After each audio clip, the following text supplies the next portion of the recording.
तो आपके संत जी ये भी बोल रहे हैं, संत रामपाल जी महाराज, जो देवी देवताओं का हम पूजा करते हैं ब्रह्मा विष्णु महेश की, वे पूजा तो वे भी बता रहे, देखिए करवा रहे।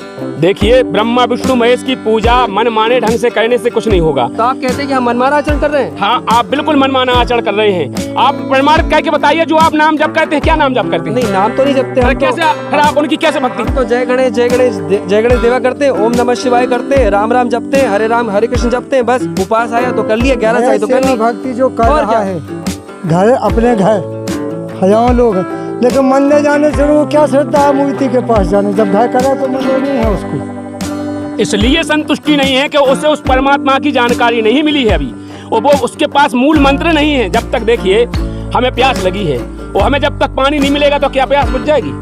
प्यास हमारा तो मतलब ये है कि संतुष्टि मूर्ति के प्रत्यक्ष इष्ट की पूजा करने से उसकी तरफ देखिए, उसकी जो दिव्य दृष्टि और शरीर जिस तरह का अंग है वो हृदय में वास करिए, तब शक्ति आती है।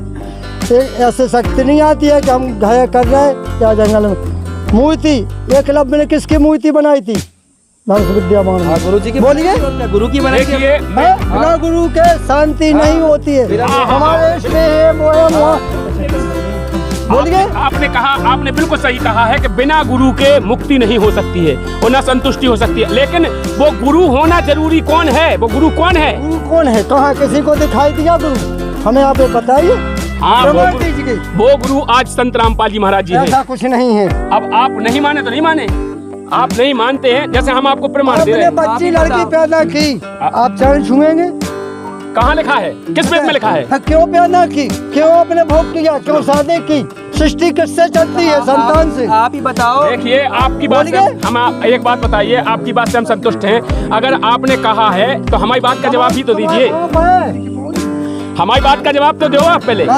आपने जैसे कई बच्ची के पाँव नहीं पड़ती। हाँ। किस वेद में लिखा है पाँव पड़ने के लिए? बच्ची आपने क्यों? यार फिर मनमाने ढंग से तो कुछ नहीं होगा। मनमाने हमें ये बताओ, आप बताओ हमें एक बात बताओ, अगर अपने बच्चा को अगर तुम कलेक्टर बनाओ चाहो तो घरे बैठा के बना दो मनमाने ढंग से, क्या हुआ किताबें पढ़ाओ भाई? तुम्हें काखन कलेक्टर नहीं से, तुम तो स्वयं हो भक्ति करिए। अच्छा चलो सारी बात छोड़ो, ये बताओ। अच्छा बिल्कुल नहीं, अगर आपने दिया तो उसको शिक्षा और लोक चार्य करना था। हम पूछेंगे आपका सवाल। हमारा सवाल जो है वो हमारा सवाल भी तो सुनो। हमारा मतलब है आपने कही आप बिटिया के पाँव का उद्देश्य परत बताओ हमें, आप सब क्या उद्देश्य परत? हमने उसको अपने से पैदा किया, वो हमसे मान विश्वमान है। मान हो गई का रूप है। सुनो आपसे लक्ष्मी का रूप है। लक्ष्मी का रूप है, मान हो गई। तो उसे जो मोड़ा हो तू कौन रूप दे के उनके पाँव पर? ठीक है, बयान को अपन भाने जो कौन सा रूप दे के पाँव पर? अंश उसमें है, इसलिए वो भी मेरा मान हो गया। आपकी बात से संतुष्ट है, वो भानेज होगा। फिर वो भानेज हमें मोड़ा के पाँव पड़त। हम बड़े हैं, अगर मामा बड़ो है, भानेज हल्को है तो वो मामा के मोड़ा के पाँव पड़त। फिर बहू के पाँव का पड़त। वो भाईचारे का नाता है, तो फिर अब महाराज जी जा बताओ, इनमें बड़ों को होगा फिर उन्हें पड़े हमारे पाँव, हमने पड़े फिर बेन के पाँव, इनमें पाँव पड़े था। हमें बताओ इनमें श्रेष्ठ को होगा? मान्यता और महानता इज्जत की बात होती है। मान्यता महानता से मोक्ष नहीं होगा, मन माने ढंग से मोक्ष नहीं होगा। दोस्तों स्वागत है आप सभी का हमारे इस नए वीडियो में। तो यहाँ पर हमारे कुछ मौजूद हैं। एक तरफ संत रामपाल जी महाराज जी के भगत हैं जो कि, और दूसरी तरफ हैंगे जो संत रामपाल जी महाराज जी से दीक्षा नहीं लिए रखे हैं। तो उनके कुछ सवाल हैं संत रामपाल जी महाराज जी के भक्तों से, तो वो किस प्रकार के सवाल हैं हम उन्हीं से जानते हैं। सर क्या नाम है आपका? डॉक्टर नीतीश कुमार सोनी जी। सर आप यहाँ पर आए हुए हैं, आपके संत रामपाल जी महाराज जी के जो भगत हैं आपके पास, उनसे आप क्या सवाल करना चाहते हैं सर? क्या शंका समाधान? अब तो सवाल तो इतने सारे कि पूछ के ये थक जाएंगे, हम पूछ के थक जाएंगे, ये भी थक जाएंगे। अभी हम लोग यहाँ से जा रहे थे तो हमने देखा कि यहाँ बहुत सारी भीड़ लगी हुई है और कुछ पुस्तक सेवा कर रहे हैं, कुछ ज्ञान गंगा पुस्तक वगैरह, कुछ ये नहीं मालूम, हमारे लिए नहीं है। और एक पर्चा मिला हमें यहाँ पर, क्या आप जानते हैं से, तो इसमें बहुत सारी अनर्गल बातें लिखी हैं जो हमारे बर्दाश्त नहीं हुई, तो हम इनसे पूछ रहे हैं तो ये कुछ और ही जवाब दे रहे हैं। इसमें लिखा हुआ है कि जीव हमारी जाति है, मानव धर्म हमारा, हिंदू मुस्लिम सिख ईसाई धर्म नहीं कोई नहीं न्यारा। तो हम तो हिंदू हैं, तो फिर ये धर्म कौन सा नया आ गया? हम ये इनसे पूछना चाह रहे हैं। सर ये पूछना चाहते हैं कि ये हिंदू धर्म मतलब ये नया धर्म क्या है? आपने जो पर्चा उनको बांटा हुआ है, आप लोग जो प्रचार कर रहे थे अपना, तो सर इसको आप इनका जवाब किस प्रकार से देंगे? सर जी पहले तो मैं अपना नाम पता बताने जा रहा हूँ। मेरा नाम हेमंत दास है और मैं जिला निवाड़ी एमपी का रहने वाला हूँ। और मैं दर्शकों को ये बताना चाहता हूँ, जो भाई ने क्वेश्चन किया है कि जीव हमारी जाति है, मानव धर्म हमारा, हिंदू मुस्लिम सिख ईसाई धर्म नहीं कोई न्यारा, ये अलग से धर्म कहाँ से आ गया। तो आज हम आप लोगों को बता दें इस चैनल के माध्यम से कि जगत गुरु तत्वदर्शी संत रामपाल जी महाराज जी की ही ऐसी कृपा हुई है कि जो केवल सबको एक कर रहे हैं। अभी तक जो हमारे धर्मगुरु थे, जब तक अभी तक जितने भी धर्मगुरु हैं या संसार में जितने भी जो लोग आए वो हमको बांटते आए। राजनेता हैं तो वो बांटते हैं, हिंदू धर्म के नाम पर लड़ाई कराते हैं, मुस्लिम बनाते हैं, कोई सिख बनाते हैं, कोई अपनी रोजी रोटी चलाते हैं, कोई वोट बैलेंस बनाते हैं। तो जितने भी हमारे धर्मगुरु आए तो हमको बांटते आए। लेकिन आज विश्व में एकमात्र संत रामपाल जी महाराज जी एक ऐसे हैं कि उन्होंने बताया कि हम सब परमात्मा की एक परमात्मा की संतान हैं, हम सब कोई अलग नहीं है, हमें भेजने वाला वो परमात्मा एक है जिसने हमें यहाँ पर भेजा है। तो भगवान हम वहाँ उनने लिखा है कि जीव हमारी जाति है, हम सब एक जीव के हैं। बताइए कोई अलग अलग जीव है? हम जीव हमारी जाति है, मानव धर्म हमारा, हम सब एक मनुष्य जाति के हैं। और हिंदू मुस्लिम सिख ईसाई धर्म नहीं कोई नहीं आ रहा है। यहाँ पर बांट दिया हमें धर्म बना करके, ना कि भगवान ने हमें धर्म बना के नहीं बांटा, कोई जाति बना के नहीं बांटा, भगवान ने इंसान बना के भेजा है। तो आज हम सब जने उस भगवान की शरण में एक है। जी सर, तो इनका सवाल था जो आपका सर इन्होंने जवाब दिया है कि आप इसे जवाब से संतुष्ट हैं सर? हाँ, थोड़ा बहुत तो लग रहा है क्योंकि ऐसे ही चल रहा था। अभी तक सारे धर्म जाति में बटे हुए थे तो हमको लग तो ऐसा रहा है, पर हम जब तक पढ़ेंगे नहीं तब तक हम कुछ कहेंगे नहीं। पर एक सवाल और है, इन्होंने इसमें ये भी लिखा है कि ब्रह्मा विष्णु महेश के माता पिता कौन है? अरे ब्रह्मा विष्णु महेश के कोई माता पिता होते हैं क्या? ब्रह्मा विष्णु के पिता है और शंकर जी सबके पिता है। तो अभी तक तो सारे पंडितों ने यही बताया और हमने भी अभी तक यही सुना हमारे दादा परदादा से। तो ये कौन सा नया निकाल लिया कि ब्रह्मा विष्णु महेश के माता पिता है? बताओ जरा। सर इनका कहना है कि ब्रह्मा विष्णु महेश के माता पिता नहीं है, जो इनके जो दादा परदादा हैं उनका कहना है कि वो अजर अमर हैं। सर इनका जवाब आप किस प्रकार देंगे सर? देखिए, जो कह रहे हैं भाई ने कहा है कि ब्रह्मा विष्णु महेश के कोई माता पिता नहीं है, जो अजय अमर हैं, और जो पुरखों से हमारे बताते आ रहे हैं कि यही अजय अमर हैं, और इनके ऊपर इनके माता पिता कहाँ से बता दिए। तो हम भाई को बताना चाहते हैं कि संत रामपाल जी महाराज जी ने अपनी तरफ से कोई ना माता पिता बताया ना कोई, हमारे सदग्रंथों में प्रमाणित है। और देखिए प्रमाण तो मानना पड़ेगा, जैसे हमारे सदग्रंथ हैं, हमारी श्रीमद् भगवत गीता जी है, गीता जी के प्रमाण है, और हमारी देवी पुराण है, जैसे देवी के 3रे स्कंद में और 123 पे स्पष्ट लिखा हुआ है कि ब्रह्मा जी कह रहे हैं कि हे माते, तुम शुद्ध स्वरूपा हो, तुम हम सबको जन्म देने वाली हो। ब्रह्मा विष्णु महेश हम तीनों तुमसे उद्भावित हैं और हम तो नित्य नहीं हैं, हमारा तो जन्म मृत्यु होता है। उनने तो प्रमाणित करके दिखाया है कि देखिए वो स्वयं स्वीकार कर रहे हैं कि हमारा तो जन्म मरण होता है, हम नित्य नहीं हैं, अब अविनाशी नहीं है, तो वो स्वयं स्वीकार कर रहे हैं। तो संत रामपाल जी महाराज जी अपनी तरफ से थोड़ी बता रहे हैं, या हम लोग अपनी तरफ से थोड़ी कह रहे हैं। अपने सदग्रंथों में लिखा है, वो प्रमाण है। तो देखो प्रमाण तो आपको मानना पड़ेगा।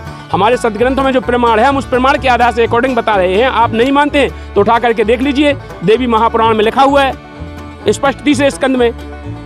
जी सर, तो इनका कहना है कि जो उनके गुरुजी संत रामपाल जी महाराज हैं वो वेद शास्त्रों के आधार पर ज्ञान दे रहे हैं। सर इस जवाब से आप संतुष्ट हैं? देखिए, हमने अभी तक तो दादा परदादा से सुना था, वेद पढ़ी कभी पढ़े नहीं और कभी गीता जी पढ़े नहीं, और जिसने जो बोल दिया वो सुना है। हो सकता है ये सही बोल रहे हो, जब तक हम पढ़ेंगे नहीं तब तक हम बोल नहीं सकते।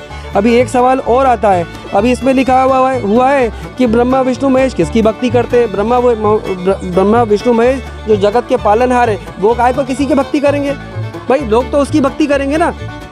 जी सर, तो सर इनका कहना है कि ब्रह्मा विष्णु महेश खुद एक भगवान है, वो किसकी भक्ति करेंगे सर? वो सबके पालनहार बता रहे हैं सर। देखिए, आपने कहा है कि ब्रह्मा विष्णु महेश भगवान हैं। हाँ बिल्कुल भगवान हैं, लेकिन इनकी श्रेणी है जहाँ तक वो भगवान है। आपने देखा होगा हमेशा शंकर जी समाधित रहते हैं, तो वे समाधित क्यों रहते हैं? किस भगवान का ध्यान करते हैं? आखिर समाधि में रहते हैं तो ध्यान तो करते होंगे, किसी न किसी भगवान का ध्यान तो करते होंगे, तो उनके ऊपर कोई भगवान होगा जब तो वो ध्यान करते हैं। अब प्रमाण के लिए कहें तो प्रमाण अपने गीता अध्याय 15 के 16-17 श्लोक में लिखा हुआ है। उसमें स्पष्ट कहा है कि क्षर पुरुष और अक्षय पुरुष और परम अक्षय पुरुष कोई और है, परमात्मा इति उदाहरते, वो परमात्मा कोई और है। और उसमें गीता ज्ञानदाता स्वयं स्वीकार कर रहा है। गीता अध्याय 18 के श्लोक नंबर 62 में कह रहा है, हे अर्जुन, तू उस तत्वदर्शी संत की शरण में जा जिसकी कृपा से सनातन धर्म और शाश्वत धाम को प्राप्त होगा।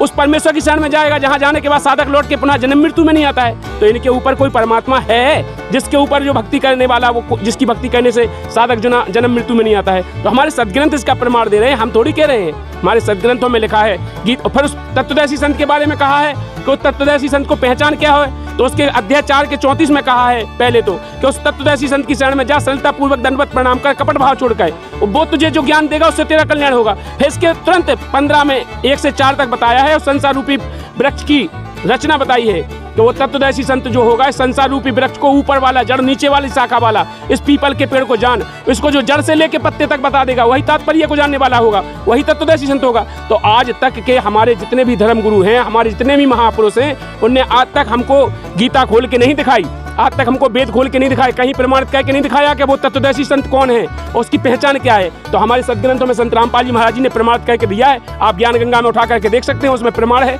अक्षर पुरुष एक पेड़ है, निरंजन बाकी डार, तीनों देवा शाखा है, पात रूप संसार, ये संसार पत्ते के समान है, ब्रह्मा विष्णु महेश से ऊपर भी कोई भगवान है, इसलिए वो प्रमाण है। बंदी छोड़ सतगुरु रामपाल जी भगवान जी की जय हो। तो देखिएगा दूसरा अब अगला सवाल क्या है सर आपका? पहले सवाल दूसरे से पहले हम बोलेंगे, ये तो इनने छाप रखी अपनी किताबें, ऐसा तो कुछ है ही नहीं, हमने तो कहीं देखा नहीं, इनने छाप ली और ये बता रहे हैं, हम कैसे मान लें? इनकी किताबें हैं, तो इनके घर की किताबें सारी की सारी। सर तो उनका कहना है कि ये जो आप किताब प्रचार कर रहे हैं वो सारी आपकी छपी हुई हैं और आपने छाप रखी हैं अपने। तो देखिए सर, क्या जवाब? आपने कहा है कि ये किताबें आपने छाप रखी हैं, ठीक है, ज्ञान गंगा हमारे गुरुजी ने छापी है, लेकिन जो आपके वेद हैं, वेद तो नहीं छाप रखे।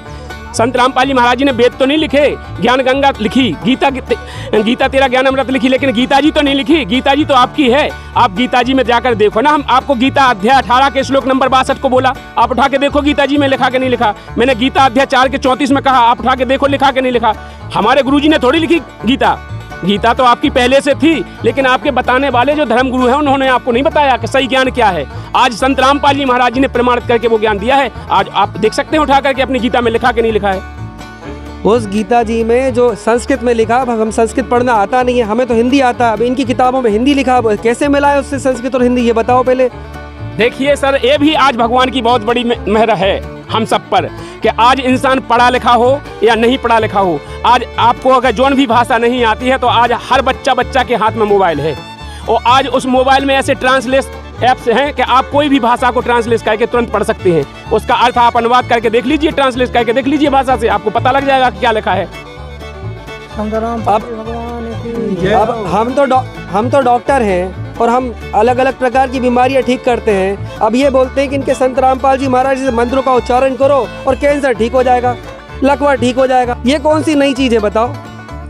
देखिए, आपने कहा है भाई कि संत रामपाल जी महाराज जी कहते हैं, संत रामपाल जी महाराज जी ने ये कहा है कि हमारी जो भक्ति है, हमारे शास्त्रों में जो प्रमाणित भक्ति है, हम अगर शास्त्र के आधार से भक्ति करेंगे तो हमारे वेदों में लिखा है, वेद में लिखा है, जैसे अजुर्वेद के मंत्र नंबर, ऋग्वेद मंडल नंबर 9 सूत्र नंबर 86 के मंत्र नंबर 1 में लिखा है कि वो पूर्ण परमात्मा साधक के घोर पाप से भी पाप को काट देता है, किसी भी प्रकार का पाप हो वो घोर पाप से पाप को काट देता है। वह पूर्ण परमात्मा की भक्ति करने से जीव के किसी भी प्रकार के कष्ट हो वो दूर हो जाते हैं। तो हमारे गुरुजी ने तो प्रमाणित करके कहा है कि उस भक्ति को अगर जो करेगा, जिसका प्रमाण है अपने सभी सदग्रंथों में, वेदों में है, 4, 6, 7, 18 पुराणों में, उस प्राणों की भक्ति को करने से अगर हम उस शास्त्र के अनुकूल भक्ति करते हैं तो अपनी रामायण भी इसका गवाही दे रही। रामायण में लिखा है, शरण गहे प्रभु ताहे न त्यागा, वो दुष्ट द्रोह पाप भय लागा। अगर शरण में चला जाता है इंसान तो भगवान, चाहे वो दुष्ट हो, द्रोही हो, पापी, अधर्मी कोई भी हो, उसे त्यागते नहीं, उसके पाप काट देते हैं। तो हमारे सदग्रंथ कह रहे हैं, उन सदग्रंथों के आधार से भक्ति करो,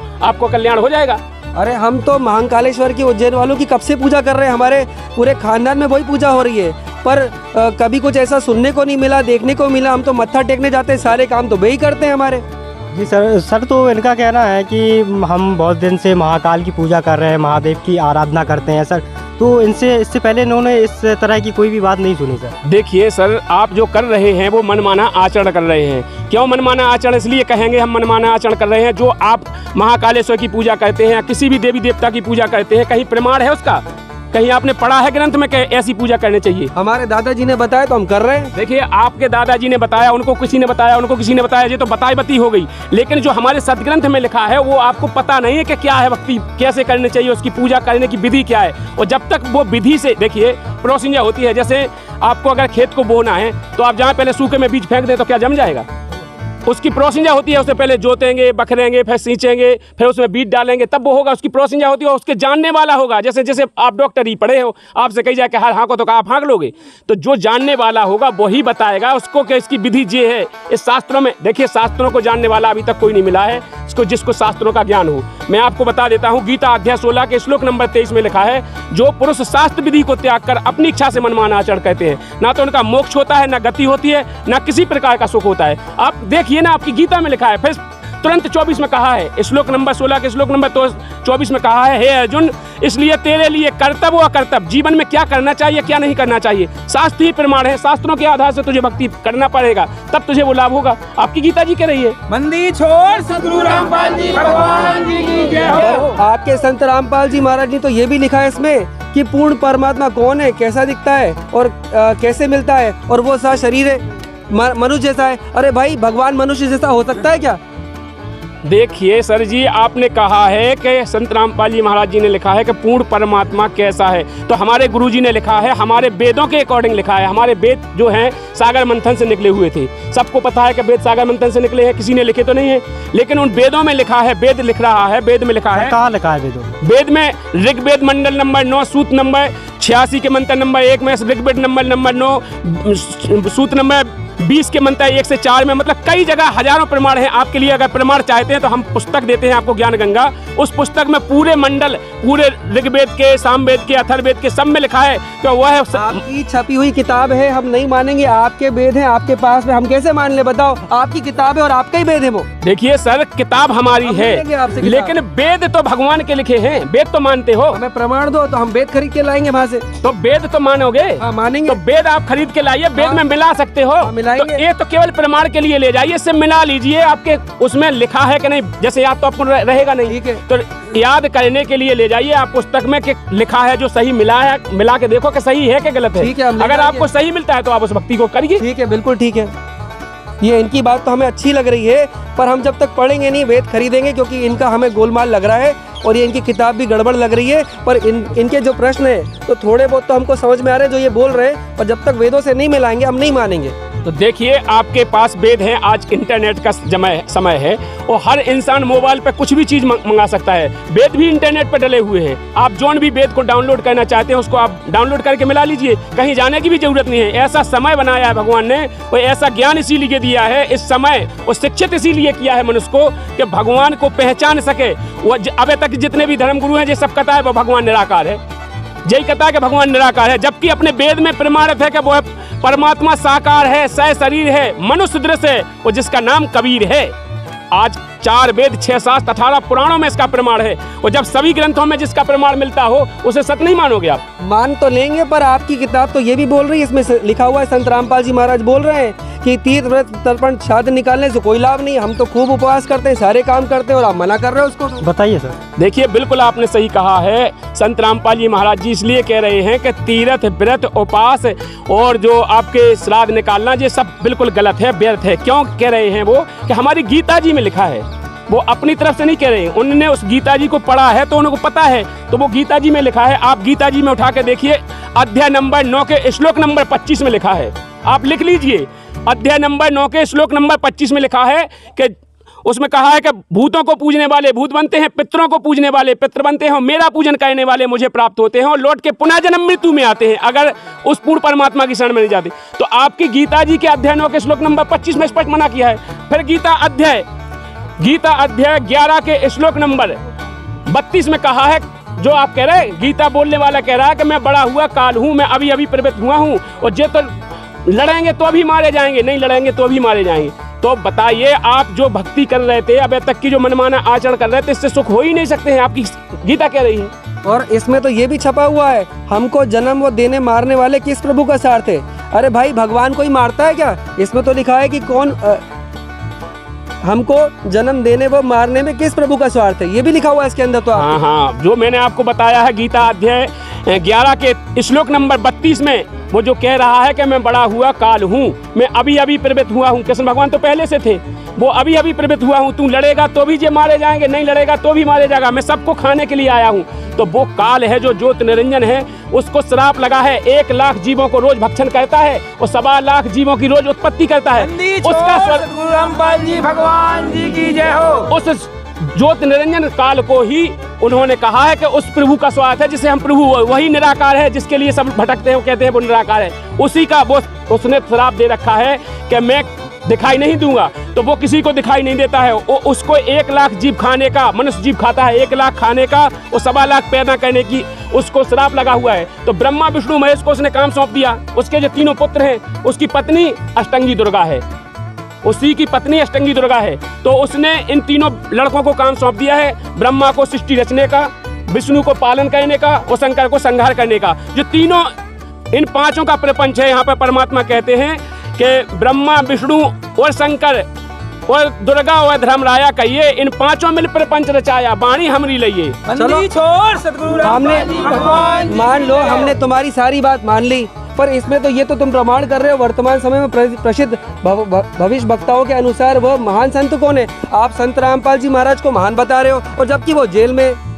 सर इनका सवाल है कि संत रामपाल जी महाराज जी को आप तत्वदर्शी संत बता रहे हैं, महान बता रहे हैं सर, और वो अभी इस वक्त जो है वो जेल में मौजूद है। तो सर आप कैसे जवाब देंगे सर इस बात का? देखिए सर, आपने कहा है, बिल्कुल सही कहा है कि जब आप कह रहे हैं, इतने गुणगान कर रहे हैं उनको, वो आज वो महान संत जेल में हैं। बताइए। तो जेल में होने के कारण ऐसा होता है, देखिए जब भी यहाँ पर महापुरुष आता है, जब भी भगवान धरती पर आता है तो वो भगवान वाले रूप में नहीं आता है। अच्छा। क्या कृष्ण भगवान यहाँ पर भगवान वाले रूप में आए थे? तो वे तो भगवान थे। आप मेरी बात बताइए, भगवान वाले रूप में आए थे? इंसान बन के आए थे कि नहीं आए थे? इंसान रूप में आए थे। और जेल में पैदा हुए थे? भाई थे। तो जेल में क्या पैदा हुए थे? अगर भगवान को पैदा होने तो बाहर भी तो उनको बाहर निकाल के भी तो हो सकते थे। वहाँ तो लीला गढ़ी थे, प्रकट हुए थे वहाँ तो। देखिए, मैं आपकी बात से सहमत हूँ, आपने कहा है लीला की थी, तो जब भी भगवान धरती पे आता है तो वो लीला करता है। तो संत रामपाल जी महाराज जी के लीला कर रहे हैं। आज संत रामपाल जी महाराज जी, मैं आपसे यही कहना चाहता हूँ कि आज संत रामपाल जी महाराज जी भी वो लीला कर रहे हैं, उनकी मर्जी है, वो अपनी मर्जी से जेल में है। आज एक बात बताइए, बरवाला कांड हुआ था 2014 में, आपने सुना होगा, टीवी पे बहुत वायरल हुआ था, जहाँ पर 40,000 पुलिस फोर्स लग करके उस आश्रम को मिटाया गया था। संत रामपाल जी महाराज जी के जिस आश्रम को मिटाया गया, एक आश्रम था और जब संगत लाखों में थी, वो आज 14 से लेके आज 24 तक आज करोड़ों में 10 करोड़ अनुयायी हैं संत रामपाल जी महाराज जी की। तो उनका ज्ञान रुका है कहीं? किसी ने रोक पाया? आज जो संत जेल में बैठा है, आप बताइए, वो लीला नहीं हो सकती? जो संत जेल में बैठा है, आज गली गली उसका प्रचार हो रहा है, घर घर जाके उसका प्रचार हो रहा है, ये भगवान की ही लीला है। भगत जी, भैया जी, समझ जाइए आप, ये बिल्कुल परमात्मा धरती पर आया हुआ है। इस समय परमात्मा एक मनुष्य रूप में ऐसी लीला कर रहा है। अरे भाई, अगर वो गलत नहीं तो राम रहीम भी तो गए थे, उनको भी उनके भी खिलाफ भी FIR हुई थी और वो भी बंद हुए थे, पर वे छूट गए, पर ये अंदर है। देखिए, आपने कहा है राम रहीम गए थे या राधा स्वामी वाले वो आसाराम गए थे, वो छूट गए, लेकिन छूटने से क्या होता है? उनका आज प्रचार पैसा चल रहा है, बताइए आप? उनके कोई फॉलोअर्स बन रहे हैं आप? नहीं। उनकी जेल में जाने के बाद सारे उनके फॉलोअर्स खत्म हो गए, पहले वाले भी खत्म हो गए। और संत रामपाल जी महाराज जी आज जेल में होने के बाद भी आज रोज हजारों लोग नाम दीक्षा लेते हैं, प्रतिदिन हजारों आदमी नाम दीक्षा लेते हैं। क्यों लेते हैं? उनके वचन में पावर है, उनके मंत्रों में पावर है, जो संत रामपाल जी महाराज जी मंत्र देते हैं। समाज में जितनी कुरीतियां फैली हैं, बीड़ी, गुटखा, सिगरेट, तंबाकू, मीठ मछली, शराब, जुआ, व्यभिचार, अत्याचार, दुराचार, रिश्वतखोरी, दहेज प्रथा, जितनी भी समाज में कुरीतियां फैली हैं, संत रामपाल जी महाराज जी ने एक तरफ से सफाया कर दिया है। आप तो, आपके संत जी ये भी बोल रहे हैं, संत रामपाल जी महाराज जो देवी देवताओं को हम पूजा करते हैं, ब्रह्मा विष्णु महेश की, वे पूजा तो वे भी बता रहे, देखिए, तो करवा रहे। देखिए, ब्रह्मा विष्णु महेश की पूजा मन माने ढंग से करने से कुछ नहीं होगा। तो आप कहते हैं कि हम मनमाना आचरण कर रहे हैं? हाँ, आप बिल्कुल मनमाना आचरण कर रहे हैं। आप प्रमाणित करके बताइए, जो आप नाम जप करते हैं, क्या नाम जप करते हैं? नहीं, नाम तो नहीं जपते हम। कैसे फिर आप उनकी कैसे भक्ति? हम तो जय गणेश जय गणेश देवा करते हैं, ओम नमः शिवाय करते हैं, राम राम जपते हैं, हरे राम हरे कृष्ण जपते हैं, बस। उपास आया तो कर लिया, 11 साल तो कर ली। भक्ति जो कर रहा है घर, अपने घर हजारों लोग हैं, लेकिन मंदिर जाने से उनको क्या श्रद्धा है मूर्ति के पास जाने? जब घर कर रहा है तो मंदिर में क्या आवश्यकता है मूर्ति के पास? बोलिए, क्यों संतुष्टि नहीं है उसको? इसलिए संतुष्टि नहीं है कि उसे उस परमात्मा की जानकारी नहीं मिली है अभी, और वो उसके पास मूल मंत्र नहीं है। जब तक देखिए हमें प्यास लगी है, और हमें जब तक पानी नहीं मिलेगा तो क्या प्यास बुझ जाएगी? प्यास हमारा मतलब ये है कि संतुष्टि मूर्ति के प्रत्यक्ष इष्ट की पूजा करने से उसकी तरफ देखिए, उसकी जो द्रव्य दृष्टि और शरीर जिस तरह का अंग है वो हृदय में वास करिए, तब शक्ति आती है।